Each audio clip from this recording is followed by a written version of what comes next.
Palabra y vida. Con el padre Manuel Horta, desde Sevilla.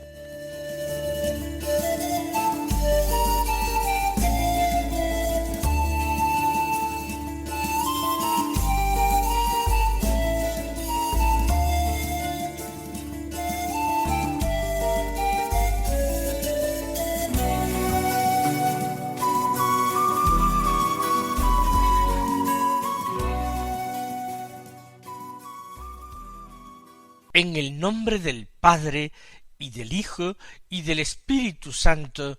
Amén. Alabados sean Jesús y María. Muy buenos días, queridos amigos, oyentes de Radio María y seguidores del programa Palabra y Vida. Hoy es el viernes de la quinta semana del tiempo ordinario. Un viernes que es 14 de febrero. Algunos de ustedes dirán, el 14 de febrero es la fiesta de San Valentín, el patrono de los enamorados. Y efectivamente, San Valentín fue un mártir de la época del Imperio Romano. Pero litúrgicamente no se celebra, además de que no sabemos prácticamente nada de su vida. Sin embargo, hoy se celebra la fiesta de dos santos importantes que son copatronos de Europa, junto con San Benito, los santos Cirilo y Metodio, cuya fiesta se celebra hoy, son copatronos de Europa, declarados tales por el Papa San Juan Pablo II, que pensaba que la Iglesia europea necesitaba dos pulmones para funcionar, un pulmón occidental, pero otro oriental. Para el occidente, San Benito, padre de monjes, y para el oriente, los grandes evangelizadores, hermanos entre ellos, hermanos de sangre, Cirilo y Metodio. Fueron santos que vivieron en el siglo IX de nuestra era. Habían nacido en el Imperio Bizantino, el Oriente cristiano, concretamente en Tesalónica. Estudiaron, sobre todo Cirilo el Mayor, en Constantinopla. Y después de haber practicado vida monástica, junto con su hermano menor Metodio, fueron a Moravia como evangelizadores, a predicar la fe. Moravia está actualmente situada en la República Checa. En la República Checa hay una región, una zona que es Bohemia, y otra que es Silesia, y la otra es Moravia. Allí predican, y ellos se esfuerzan en evangelizar pueblos eslavos, elaborando textos litúrgicos en la lengua propia, expresada con unos caracteres que luego se llamarán cirílicos, en honor a San Cirilo, que parece que fueron creados por ellos. Volvieron a Roma, llamados por el Papa para que les diera cuentas de sus trabajos evangelizadores. Y allí, en Roma, tal día como hoy, un 14 de febrero, del año 869, murió San Cirilo. Metodio, allí en Roma, fue consagrado obispo para marchar ahora como misionero, pero con este ministerio episcopal que le permitía incluso consagrar ordenando sacerdotes. Marchó a Panonia. Panonia es una región que como tal hoy no existe, pero cuyo territorio sería principalmente parte de lo que hoy es Hungría, aunque ocuparía hacia el sur algo de Croacia, algo de Serbia, algo de Bosnia y Herzegovina, y de Eslovenia, y también de Eslovaquia. Allí en Panonia, San Metodio evangelizó infatigablemente y sufrió distintas persecuciones y contradicciones. Murió finalmente en el territorio de lo que hoy es la República Checa, el 6 de abril del año 885. Es decir, que sobrevivió a su hermano San Cirilo 16 años. Pues vamos nosotros ahora a escuchar la palabra de Dios que se proclama en la misa del día. Al tener categoría litúrgica de fiesta, esto quiere decir que en la misa, además de rezarse el Gloria, por ejemplo, hay lecturas propias.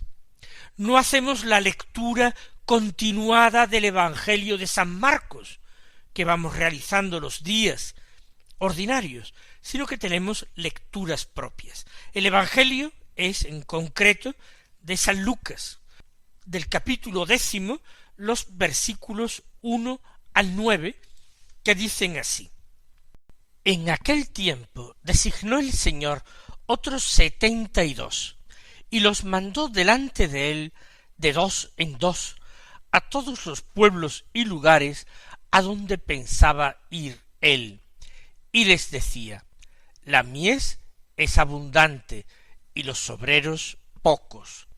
Rogad pues al dueño de la mies que envíe obreros a su mies. Poneos en camino. Mirad que os envío como corderos en medio de lobos. No llevéis bolsa, ni alforja, ni sandalias, y no saludéis a nadie por el camino. Cuando entréis en una casa, decid primero: paz a esta casa. Y si allí hay gente de paz, descansará sobre ellos vuestra paz. Si no, volverá a vosotros. Quedaos en la misma casa, comiendo y bebiendo de lo que tengan, porque el obrero merece su salario. No andéis cambiando de casa en casa. Si entráis en una ciudad y os reciben, comed lo que os pongan, curad a los enfermos que haya en ella, y decidles: el reino de Dios ha llegado a vosotros. Este texto, aunque no siga el orden del Evangelio de San Marcos, que estamos nosotros leyendo, es un texto de San Lucas, sin embargo, conecta muy fácilmente con el texto de Marcos. Aquí en San Lucas hay una misión primero de los 12 y luego otra misión de 72 discípulos enviados. De esta es de la que se trata. Los mandó por delante de dos en dos. Aquí nosotros tenemos los rasgos de lo que debe ser un discípulo. En primer lugar, enviados por delante por el Señor. El apóstol también en nuestros días es el que anuncia a otro que viene detrás de él, el que es precursor de su maestro, como Juan Bautista. Igual, él también anunciaba a alguien que venía detrás, pero que era mucho más importante. Él reconocía que bautizaba con agua para el perdón de los pecados, pero que el que venía detrás iba a bautizar con Espíritu Santo y fuego. El discípulo es un precursor, es alguien que prepara el camino al Señor, que lo anuncia, que lo proclama. Es alguien que vive pendiente de Él, y ese vivir pendiente del Señor es el mejor testimonio para los que aún no conocen a Jesucristo. Su amor al Señor, su fidelidad al Señor. Precursor. Segundo rasgo del discípulo, enviado de dos en dos. No es un capricho del Señor. No obedece tampoco a una medida de prudencia humana para que se auxiliasen el uno al otro. Es mucho más. De dos en dos quiere decir que quien evangeliza, quien anuncia, quien prepara los corazones de los hombres a la venida del Señor, es la comunidad, es la iglesia, no es un discípulo aislado. Incluso cuando el discípulo solo tenga que anunciar el Evangelio, siempre lo hace en nombre de la comunidad que lo envía. Recuerden cómo el apóstol San Pablo, con toda su categoría, va buscando siempre compañeros para sus viajes. En el primer viaje toma a Bernabé y también a Juan Marcos. Posteriormente serán Silas y Timoteo y Lucas, pero el apóstol siempre expresa que la palabra que anuncia no es simplemente un patrimonio personal suyo, sino que anuncia el depósito de fe que se custodia en la comunidad cristiana, en la iglesia. Pues por eso Jesús envía 72, mandándolos por delante, ya hemos dicho, y de dos en dos. ¿A dónde? A todos los pueblos y lugares a donde pensaba ir él. Por tanto, el Señor va cubriendo toda Galilea con la presencia de estos enviados suyos. Y les decía a los 72, la mies es abundante y los obreros pocos. ¿Qué es la mies? Jesús está comparando a los hombres, a todos los hombres que aún no creen en Él, que aún no conocen el verdadero rostro de Dios, los está comparando con un campo sembrado, una mies que necesita ser cultivada. Dios no hace un milagro de simplemente chasqueando el dedo convertir todos los corazones. Él ha creado a los hombres dotados de libre albedrío, y por tanto se convertirán solamente los que quieran convertirse, pero Él quiere que se dispongan las circunstancias propicias para que los hombres puedan llegar a conocer la verdad y salvarse.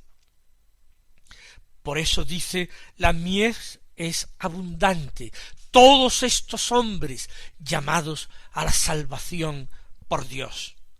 Y los obreros pocos, los obreros son aquellos que van a trabajar para facilitar a los hombres el conocimiento y la aceptación de Jesucristo. Esos trabajadores del Evangelio, los obreros, son pocos. No hay muchos que quieran comprometer sus vidas en esta tarea, que no tiene un salario, un jornal humano, material, sino que su salario y su jornal será pagado un día por Dios en el cielo. Se difiere su pago hasta un momento posterior, y los hombres que no tienen mucha fe se olvidan de esto y prefieren ocuparse de sus negocios humanos en vez de hacer el mejor negocio y esperar la mejor recompensa. Pero dice Jesús, rogad pues al dueño de la mies que mande obreros a su mies, que el Señor suscite numerosas vocaciones al apostolado, que Él suscite el envío de muchos misioneros. ¿Para qué? Para que sean muchísimos hombres los que puedan llegar al conocimiento de la verdad y la salvación. Esto hay que pedirlo, hay que impetrarlo con confianza. El amor siempre llama con eficacia a las puertas del amor. Nuestro amor tiene que llamar a las puertas del amor de Dios. Y sigue diciendo Jesús, poneos en camino. Es decir, es una tarea urgente la misión. Hay que evangelizar. No se pueden poner excusas o decir en otros momentos, ahora no es tiempo, después, poneos en camino. Urge el Señor. Pero al mismo tiempo, y esto es muy importante, no promete recompensas humanas, no augura facilidades. Mirad que os mando, les dice, como corderos en medio de lobos. ¿Y qué puede esperar un cordero en medio de lobos? Puede esperar, lo más probable, la muerte. Difícilmente un cordero va a conmover el corazón de un lobo. El discípulo no puede quejarse al ser enviado por Jesús a un mundo hostil. Sabe que lo mismo que su maestro fue perseguido, él también será perseguido. Y sabe que como su maestro para redimir al mundo entregó la vida, él también tiene que entregar la vida. Como Jesús, enviado como Cordero inocente, como Cordero de Dios, en medio de hombres feroces que son comparados a lobos, el discípulo también, con alegría, con confianza, sin miedo, es enviado al mundo en nombre del Señor. Que nosotros recibamos también esta gracia, que la acojamos de corazón y que sepamos cumplir en esto y en todo la voluntad de Dios. El Señor también proporciona a los 72 discípulos enviados en misión unas instrucciones muy concretas acerca de cómo llevar a cabo esta misión.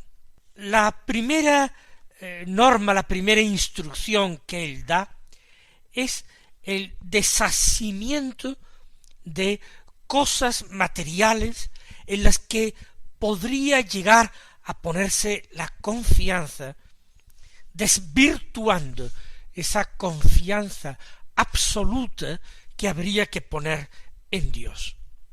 Dice, no llevéis bolsa, ni alforja, ni sandalias.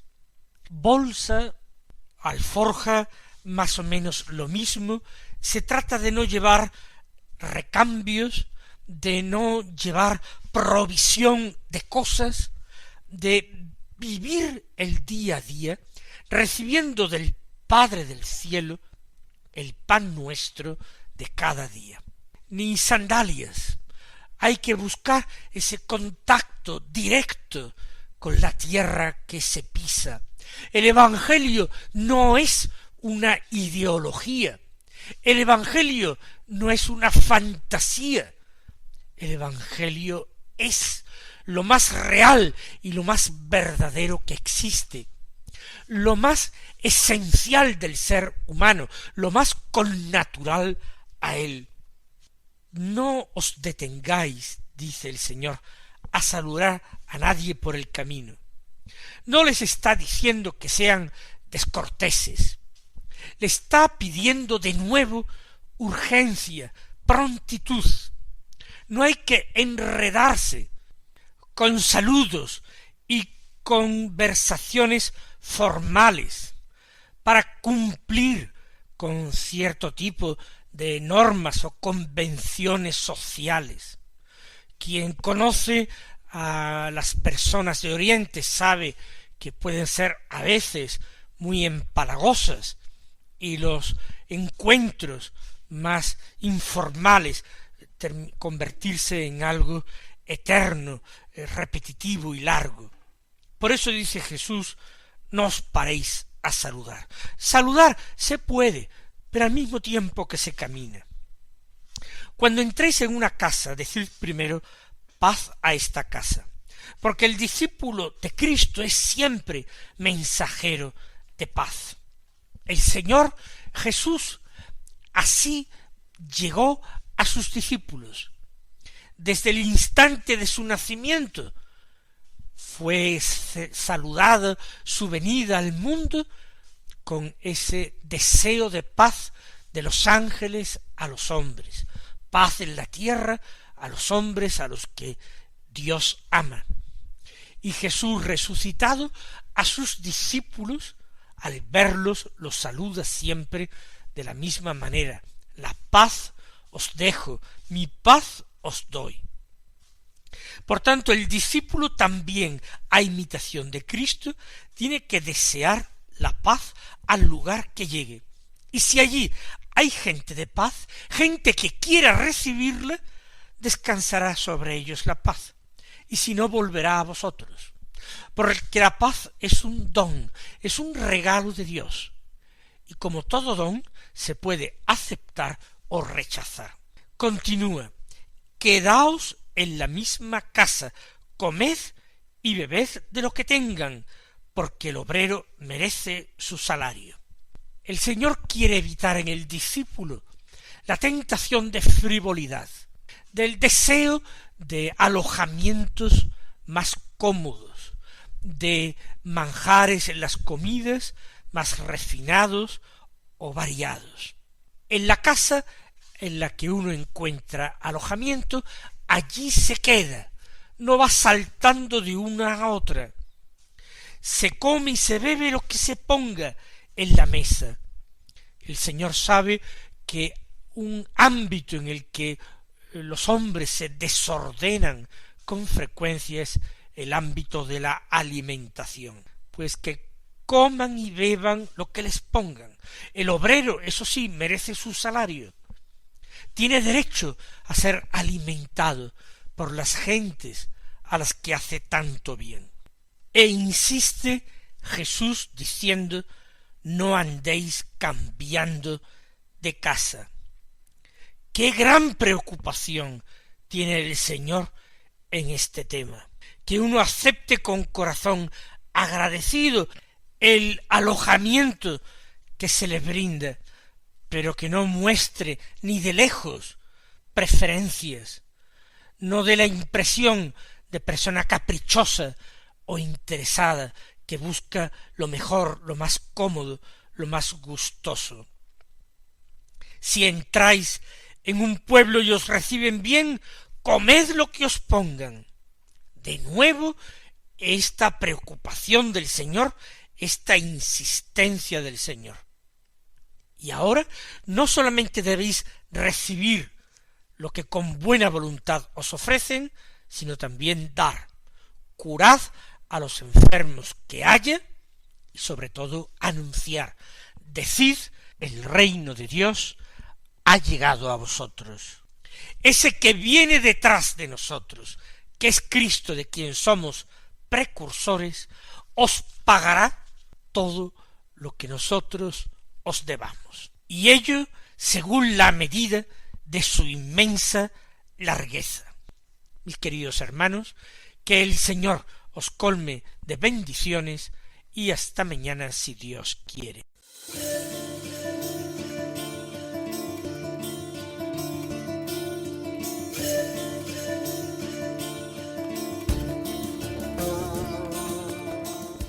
Han escuchado en Radio María Palabra y Vida,